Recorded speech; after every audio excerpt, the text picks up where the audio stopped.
Assistant director ज़राअत Tauseef हालिया आरफ नदीम की सरबराही में FFC के ज़ेर एहतमाम जानूचक में सेमिनार का इनकाद। सेमिनार में ज़राअत अफसरान और ज़मींदारों की कसीर तादाद में शिरकत। असिस्टेंट डायरेक्टर ज़राअत तौसीफ़ हालिया आरफ नदीम ने सेमिनार से खिताब करते हुए कहा है कि चावल की काश्त वाले इलाकों की ज़मीनों में फास्फोरस, पोटाशियम, नाइट्रोजन, जिंक और बोरान की शदीद कमी वाक़या हो चुकी है, इसलिए खादों का इस्तेमाल FFC के तजिया ज़मीन की रोशनी में करें।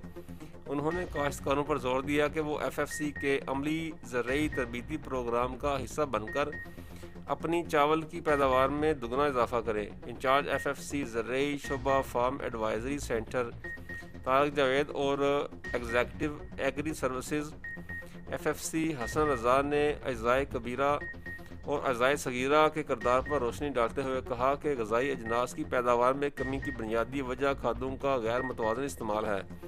खादों के मतवाज़न इस्तेमाल के ज़रिए पाकिस्तान में चावल की पैदावार में 50% से ज़्यादा का इजाफा मुमकिन है।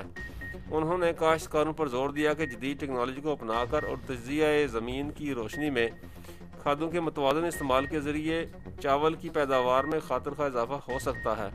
उन्होंने बताया कि FFC ने 8 एकड़ के रकबा पर तजर्बाती और नुमाइशी प्लाट मंडी बहाउद्दीन में लगाया है, जिसका बुनियादी मकसद काश्तकारों की अमली रहनुमाई करना है।